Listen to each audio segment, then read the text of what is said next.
तू बिल्कुल परेशान मत हो रिद्धि। पीहू को थोड़ा सोचने का समय दे। हो सकता है पीहू शादी के लिए मान जाए। समय तो वो चाहे जितना मर्जी ले ले, पर शादी के लिए हाँ बोल दे। आशीष जी काफी अच्छे इंसान है। मेरी आशु तो उनकी बहुत तारीफ करती है। तू कहे तो मैं पीहू से बात करूँ इस बारे में? ये तो और भी अच्छा हो जाएगा अगर तू बात करेगी। वैसे आशीष जी क्या काम करते हैं? किसी कंपनी में नौकरी करते हैं। महीने के 20-30 हजार रुपए कमाई लेते हैं। पर तू आशीष जी के साथ ही पीहू की शादी क्यों कराना चाहती है? हमारी पीहू को तो एक से एक अच्छे लड़के मिल सकते हैं, और पैसे वाले भी। क्या तुझे भी यही लगता है कि पैसे वाला होना ही सब कुछ है? मुझे तो अपनी पीहू के लिए ऐसा लड़का चाहिए जो मेरी पीहू को इज्जत दे, खूब प्यार दे। वरना पैसे की कमी तो मेरी पीहू के पास भी नहीं रहेगी। खूब अच्छी ठीक ठाक तनख्वाह है मेरी पीहू की। हाँ तू भी अपनी जगह ठीक है। और जब हमारी आशु आशीष जी की तारीफ कर रही है तो जरूर आशीष जी में कोई ना कोई बात तो होगी। अगर तू कहे तो मैं आशीष जी से मिल लूं? हाँ हाँ क्यों नहीं। तो फिर ठीक है। अभी कुछ तीज त्योहार भी आ रहे हैं आगे, तो मैं किसी तीज त्योहार के बहाने आशु से मिलने उसके घर चली जाऊंगी। वहीं आशीष जी से भी मिल लूंगी। हाँ ये ठीक रहेगा। अच्छा ठीक है, मैं चलती हूँ प्रार्थना। अच्छा दीदी एक बात बता, जीजा जी तेरे घर अभी और कितने दिन रहेंगे? मुझे लगता है किराया फिराया तो देते नहीं है शायद जीजा जी तेरे को। तो बिना किराए के तेरी गुजर बसर कैसे चल रही है? बस जैसे तैसे चल रही है। थोड़ा बहुत सिलाई फिलाई का काम कर लेती हूँ। वैसे भी मैं अकेली हूँ, इतना खर्चा तो है नहीं मेरा। हाँ ये तो तू ठीक कह रही है। अब अकेले इंसान का क्या ही खर्चा है। बस बेटियों के चाल चलन करने पड़ते हैं, उसी का खर्चा है। अब नीरू के चाल चलन ज्यादा जरूरी है, क्योंकि उसकी सास थोड़ी रूफट है। अगर एक बार चाल चलन नहीं किया ना तो नीरू की सास मुझे सुना सुना के मार डालेगी। हाँ सचमुच नीरू की सास तो बहुत तेज है। सुना है उसकी सास नीरू को भी बहुत कुछ सुनाती है। हाँ बहुत सुनाती है नीरू को। उसको दिन रात ताने मारती रहती है कि तेरे घर तो बाप भैया नहीं थे, तो भला तू ये काम कैसे कर पाएगी। चल ठीक है मैं चलती हूँ। थोड़ा सिलाई का काम पड़ा है, वो भी करना है अभी जाके। अरे तू भी कभी कभी हमारे घर की तरफ चक्कर लगा लिया कर। तेरी नौकरी क्या लगी है, तू तो हमारे घर आना भूल ही गई है। इस बार जो भी छुट्टी पड़ेगी ना तभी आऊंगी, पक्का प्रॉमिस। चल ठीक है, मैं तेरा इंतजार करूंगी। जो जितना अच्छा होता है ना उसे उतनी मुसीबतों का सामना करना पड़ता है। ऐसा ही कुछ मेरी रिद्धि के साथ है। एक परेशानी खत्म होती है तो दूसरी शुरू हो जाती है। पता नहीं इसे कभी सुख मिलेगा या नहीं। ये विमान जरूर मेरी दवाई लेने गया होगा। अब आगे से तो मैं दवाई कोई नहीं खाने वाली, पर फिर भी दवाई तो मुझे खानी पड़ेगी, क्योंकि मैं किसी को पता नहीं चलने दूंगी कि मैं ठीक हो गई हूँ। जब तक ये लोग बाहर गए हुए हैं ना तब तक कुछ अच्छा सा बना के खा लेती हूँ। इनके सामने तो मैं किचन में कुछ अच्छा सा बना के खा भी नहीं सकती, नहीं तो सबको पता चल जाएगा कि मैं ठीक हो गई हूँ। रोज का उबला हुआ खाना खा खा के मेरा मुंह का टेस्ट खराब हो गया है। आज तो इतना चटपटा खाना खा के मजा आ गया, काफी अच्छे से पेट भर गया मेरा। किचन भी साफ कर दी मैंने, किसी को पता भी नहीं चलेगा। बस ये लोग आते ही होंगे। अब लगता है ये लोग आ रहे हैं, मुझे फिर से पागलपन का ड्रामा करना होगा। मेरी गुड़िया कहाँ है? मुझे मेरी गुड़िया से खेलना है। पापा मम्मी फिर से ऐसे क्यों बात कर रही हैं? इनकी तबीयत में तो काफी सुधार आ गया था। हाँ वही तो मुझे भी समझ नहीं आ रहा है। लगता है इसे डॉक्टर के पास लेके जाना होगा। मम्मी आपने अपनी दवाइयाँ खा ली? कौन सी दवाइयाँ? मैंने तो कोई दवाई नहीं खाई। पहले मुझे मेरी गुड़िया दो, मुझे मेरी गुड़िया से खेलना है, मैं तभी दवाई खाऊंगी। मम्मी आपके लिए गुड़िया भी लेके आता हूँ, पहले आप चल के दवाई खाओ। चलिए आप मेरे साथ अंदर चलिए। जब तक गुड़िया नहीं दोगे मैं नहीं जाऊंगी अंदर। हाँ हाँ पापा अभी लेके आ रहे हैं आपके लिए गुड़िया। अच्छा चल फिर ठीक है। ये एक और नई मुसीबत शुरू होगी। अब तक तो मुझे लग रहा था इसकी तबीयत में सुधार हो रहा है, पर इसकी तो पहले वाली हालत होगी। अब मैं क्या करूं? चलो ये बात मैं रिद्धि को बता के आता हूँ। आज ये आएंगे ना तो इनको बोल दूंगी कि अपने लिए और कहीं इंतजाम कर ले। इससे पहले भी मैंने कई बार हिम्मत जुटाई है ये सब बोलने के लिए, पर हिम्मत ही नहीं हो पाती है। पर हिम्मत तो मुझे ही करनी पड़ेगी, नहीं तो एक एक करके सारे बच्चे नाराज हो जाएंगे मेरे से। इससे पहले कि नीरू इनसे कुछ कहे मैं इनसे खुद बात कर लेती हूँ। और वैसे भी अब तो सुषमा की तबीयत में काफी सुधार हो रहा है। बस यही सही समय है इनसे घर खाली कराने का। रिद्धि मुझे तुमसे जरूरी बात करनी है। क्या बात है? आप कुछ परेशान से नजर आ रहे हैं। रिद्धि मुझे तुमसे कुछ जरूरी बात करनी है। जरूरी बात तो आज मुझे भी आपसे करनी है। आप ही बता दीजिए कि आपको क्या जरूरी बात करनी है। वो सुषमा फिर से आज बहकी बहकी बातें कर रही है। ये आप क्या कह रहे हैं? पर आप तो कह रहे थे कि सुषमा की तबीयत में काफी सुधार है, और एक आध बार तो मैंने भी देखा था सुषमा को, वो काफी ठीक लग रही थी मुझे। अब अचानक से क्या हो गया? यही तो बात मुझे भी समझ नहीं आ रही है कि अचानक से उसे क्या हो गया, फिर से क्यों अपना मानसिक संतुलन खो बैठी। अब क्या होगा? हे भगवान, अब मैं इनसे कैसे कहूँ कि मेरा घर खाली कर दे? नीरू को पता चलेगा तो वो तो बहुत गुस्सा हो जाएगी। मुझे कुछ समझ नहीं आ रहा है रिद्धि। मुझे लगता है तुम्हें फिर से इसे हॉस्पिटल लेके जाना होगा। क्या कहा? हॉस्पिटल? फिर से लेके जाना होगा? तुम सुषमा को अपने साथ हॉस्पिटल ले जाओगी ना? अगर मेरी नौकरी के ऊपर बात नहीं आई होती तो मैं तुमसे ये बात कभी नहीं कहता। कोई बात नहीं है, कल मैं उसे फिर डॉक्टर के पास दिखा लाऊंगी। तुम्हारा बहुत बहुत धन्यवाद। तुम मेरे साथ चलो और तुम भी सुषमा की हालत देखो। जी आप चलिए, मैं अभी आती हूँ। अब कल सारा दिन मेरा हॉस्पिटल में ही हो जाएगा, फिर तो मैं अपनी सिलाई भी नहीं कर पाऊंगी। और अगर मैंने सिलाई के ऑर्डर पूरे नहीं किए तो आधे अधूरे पैसे ही मिलेंगे मुझे। अब मैं इनको कैसे बोलूं घर खाली करने के लिए?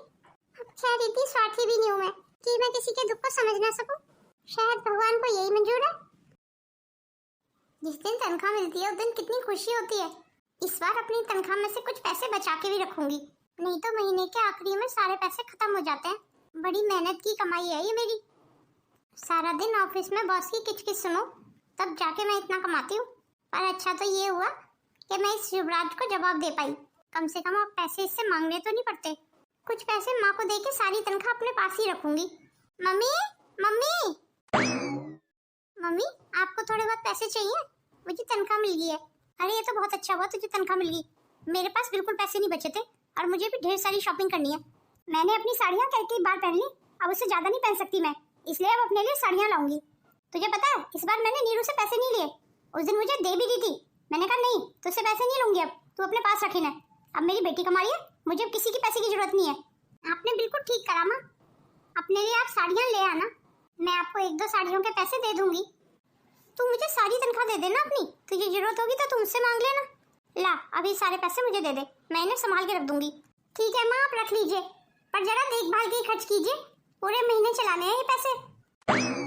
अब मम्मी फटाफट खाना दे दीजिए मुझे बहुत भूख लग रही है। कितने दिनों से बाहर का खाना नहीं खाया, चल आज बाहर चलते हैं, बाहर से खाना खा के आते हैं। वो महंगे वाला रेस्टोरेंट है ना उसमें। पर माँ वो तो रेस्टोरेंट काफी महंगा है, उसमें काफी पैसे खर्च हो जाएंगे। आज ही तो तनख्वाह मिली है माँ, अगर आज ही हम काफी पैसे खर्च कर देंगे तो फिर पूरा महीना कैसे चलेगा? पर पहले भी तो हम वहीं खा के आते थे। पहले की बात और थी माँ, पहले युवराज पैसे देता था। रिद्धि आशीष वाकई में काफी अच्छा लड़का है। मैं भी तो यही कह रही थी, आशीष जी काफी अच्छा है। तू कब मिल के आई आशीष जी से? और तुझे पता है इस आशीष से तो मैं पहले भी मिली हुई हूँ। जिस कंपनी में ये काम किया करते थे ना, उसी कंपनी में आशीष भी काम किया करता था। ये अक्सर तारीफ किया करते थे आशीष की। ये तो अच्छा हो गया कि तू आशीष जी को पहले से ही जानती है। अब तू पीहू को जल्दी से जल्दी शादी के लिए राजी कर ले। पर पीहू मेरी बात माने तब ना।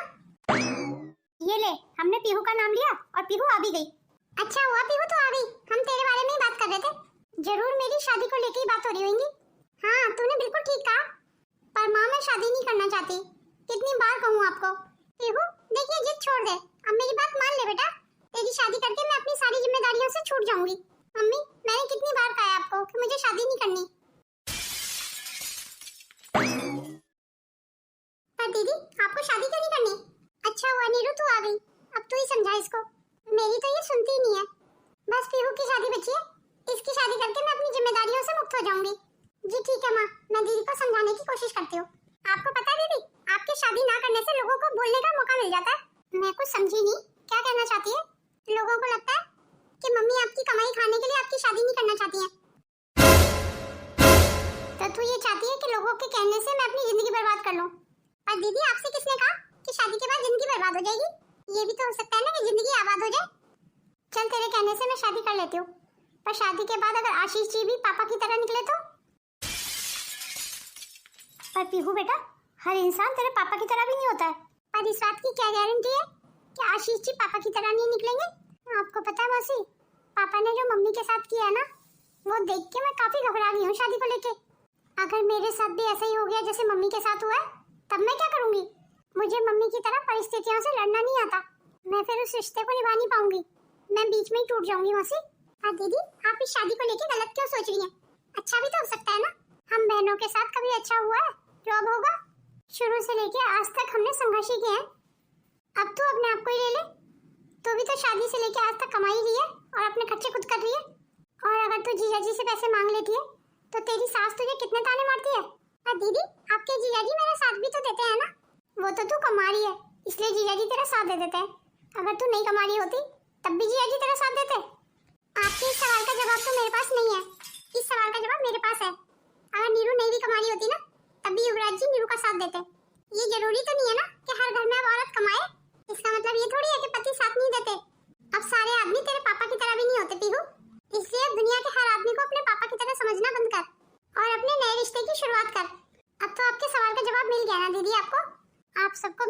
करके खुशी मिलती है तो यही सही।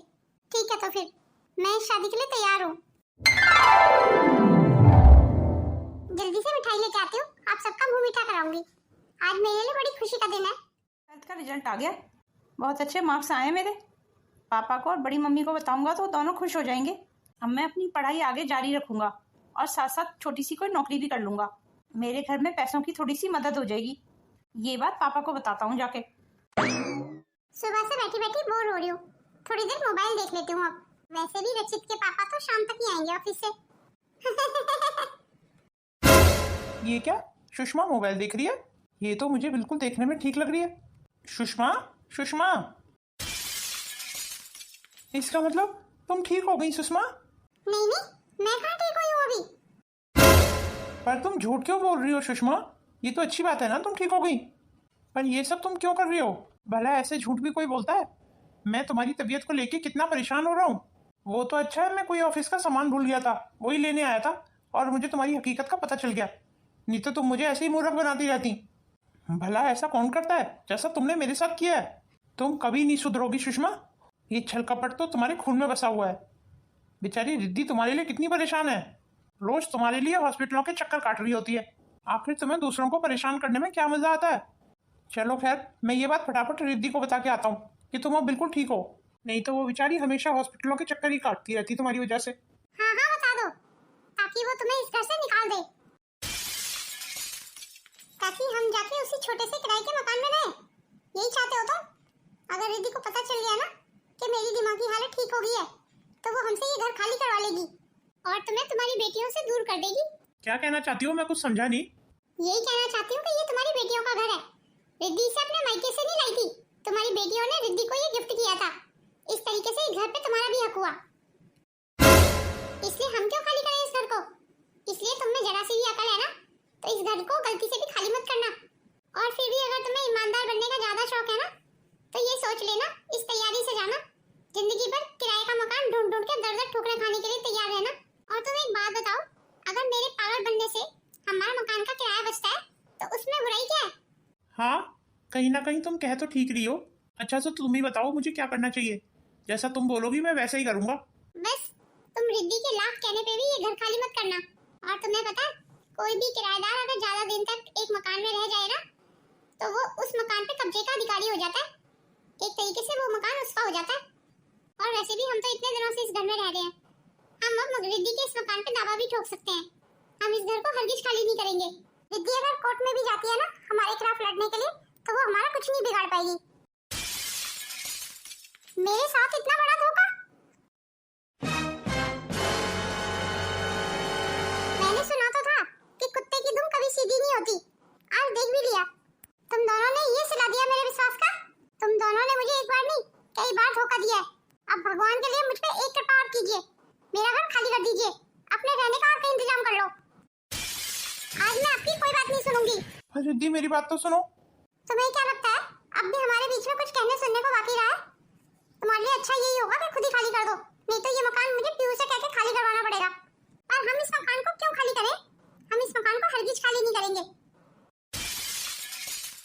ये घर तुम अपने बाप के घर से नहीं लाई हो, ये घर तो तुम्हारी बेटियों ने तुम्हें गिफ्ट दिया है। शायद तुम भूल रही हो, ये तीनों बेटियां सिर्फ तुम्हारी नहीं है, राजेश की भी हैं। इस तरीके से राजेश जी का भी इस घर पे उतना ही हक है जितना तुम्हारा। और रही बात घर का सामान फेंकने की, तो तुम ये चाह के भी नहीं कर सकती हो, क्योंकि अगर ये बात तुम्हारी बेटियों के ससुराल तक पहुंच गई ना कि तुमने उन्हीं के बाप को उनके घर से धक्के मार के निकाल दिया, तो क्या इज्जत रह जाएगी तुम्हारी बेटियों की उनके ससुरालों में? और मुझे तो नहीं लगता तुम ये गलती से भी चाहोगी कि तुम्हारी बेटियों की बेइज्जती हो उनके ससुरालों में।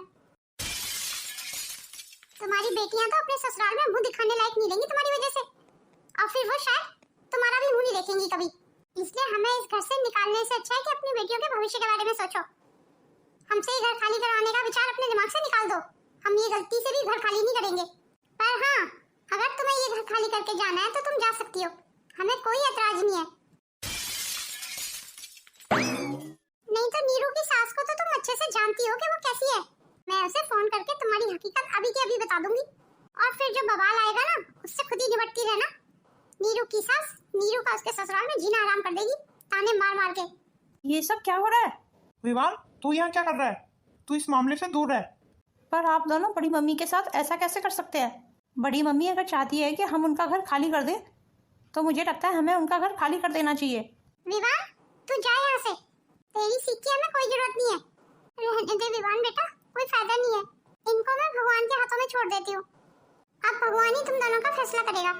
पर एक बात कहना चाहूंगी सुषमा, तुमने मुझसे मेरा घर छीना है, एक बार नहीं 2-2 बार, और इसका हिसाब भगवान तुमसे सूद समेत लेगा। हाँ हाँ, वो सब बाद में देखी जाएगी। फिलहाल तुम यहाँ से जा सकती हो।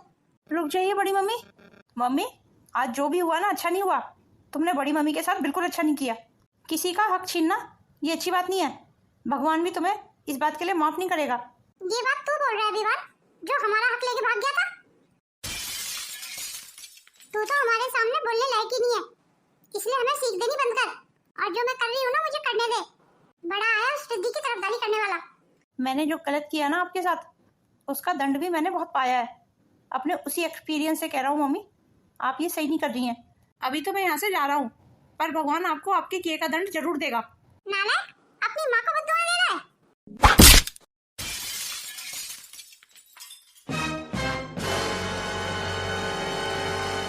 पापा आखिर हमारे साथ ऐसा कैसे कर सकते हैं? इसीलिए मुझे पापा पे कभी भी विश्वास नहीं था, और उससे भी ज्यादा उस सुषमा नाम की औरत पे। मेरा तो मन कर रहा है ना, अभी के अभी उनके घर का सारा सामान निकाल के घर से बाहर फेंक दूं, वरना उस औरत की इतनी हिम्मत हो गई कि वो हमारी माँ को अपने घर से निकलने को बोले। आप बिल्कुल चिंता मत कीजिए मम्मी, इसीलिए मैंने आपको पहले भी समझाया था कि आजकल भलाई का जमाना नहीं है, आजकल बुरे के साथ बुराई बनना पड़ता है। नीरू, अगर सुषमा ने जो कहा है वो सच हो गया तो, अगर सुषमा ने हमारा घर खाली नहीं किया तो तब क्या होगा? और पता है, सुषमा ने मुझे धमकी दी है कि अगर मैंने उससे घर खाली करवाया तो वो तेरे ससुराल में फोन कर देगी। उससे कहना मम्मी, जितने मर्जी फोन कर ले वो हमारी ससुरालों में, हमें कोई फर्क नहीं पड़ता। जब हमने कुछ गलत किया ही नहीं है तो हम किसी से क्यों डरे? वैसे भी सबको अंदर ही अंदर पता होता है कि कौन कैसा है। नहीं पीहू, तू अभी समझ नहीं रही है। तेरी सास बहुत उल्टे दिमाग की औरत है। वो हमेशा सुषमा की बात पे विश्वास करेगी। ज्यादा से ज्यादा क्या कर लेगी मेरी सास? हमें घर से अलग ही कर देगी ना, तो बेशक कर ले, मुझे कोई फर्क नहीं पड़ता। पर हाँ मम्मी, मैं अपने सिर पे कोई बोझ लेके नहीं चल सकती। नीरू बिल्कुल ठीक कह रही है, आप डरना बंद कीजिए मम्मी। हम जितना डरेंगे ना लोगों से, उतने ही लोग हमें डराएंगे। फिलहाल तो आप ये सब बातें भूल के पीहू दीदी की शादी पे ध्यान दीजिए। बस कुछ ही दिन बचे पीहू दीदी की शादी में। अब पापा के चैप्टर को भी पीहू दीदी की शादी के बाद ही देखेंगे। हाँ बिल्कुल चिंता मत कीजिए मम्मी, चिंता तो होती है ना। अगर पीहू की शादी के बाद भी इन लोगों ने मकान नहीं खाली किया तो क्या मुझे इस घर से निकलना पड़ेगा?